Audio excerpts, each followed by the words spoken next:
After traveling to more than 100 ports around the world, one of Hokule'a's first stops back in the United States was Florida to honor one of Hawaii's greatest explorers, Lacy Veach. The reason why we're here is because of the inspiration of space and an amazing astronaut from Hawaii. Lacy Veach, Lieutenant Colonel Lacy Veach, Hawaii's second astronaut. The country needs to know that Lacy was the one that planted the idea as a seed into us in 1992 to take Hokulea around the world. So that's foundational for us. It took us 22 years from the idea to actually leave, to get prepared, to have the courage to do something as dangerous as we're doing. But I promised him I would go.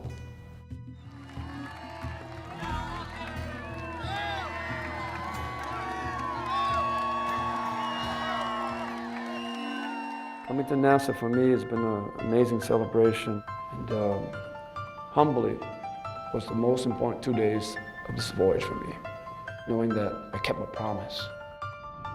The Hokulea crew was greeted by Lacy's family in Florida's Cape Canaveral, where a ceremony was held in remembrance of his life's mission, especially as it relates to his connection and contribution to the Va'a. When Lacy passed, I used to say, I need a sign. I need to know that you're okay. And I never got a sign until today. And I really feel his spirit here with all of us. Lacy would always go back to, you have no idea how beautiful your island Earth is until you see the whole thing. How can you take care of something you don't understand? Hokulea needs to know the Earth needs to know Hokulea. He said, Hawaii needs to become the laboratory and the school to help us relearn how to live well on islands. And that would be Hawaii's gift to the Earth. It would be about peace.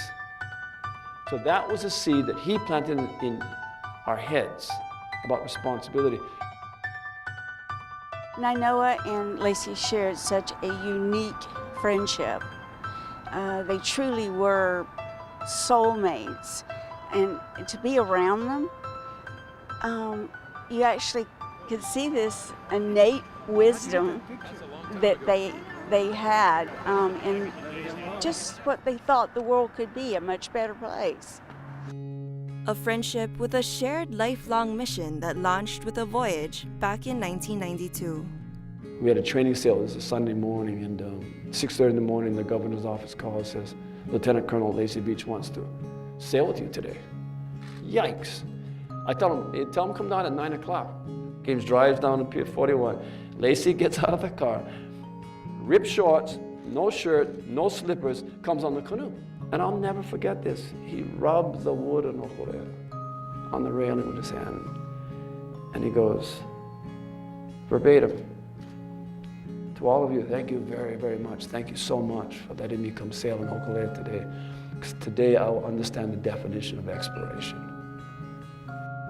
From there, they've seen the world through their own eyes. Nainoa as a captain leading explorations over the immense ocean, and Lacy through unbounded space. Yet their appreciation for home is what kept bringing them back together. By chance, by total chance, we were coming back from Rarotonga going on average of 4 knots, and by chance, he was in Columbia in '92.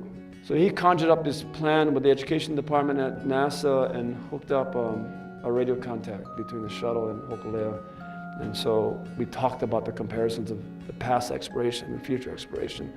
And then Lacy on that flight, somehow on the shuttle, said, "No, I have a present for you."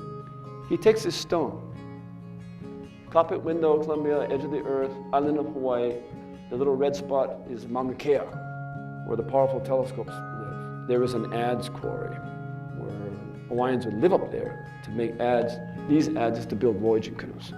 That was the tool. That was the technology. So he takes this adze up there, floats it in the window. Here, I know he's the president.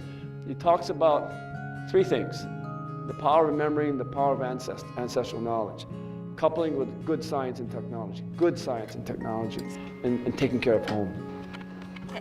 Lacy is our navigator on this voyage, and for that, this is the most important 2 days for me. I'm not talking about a captain on the canoe. I'm talking about, from a personal point of view, I'm a best friend.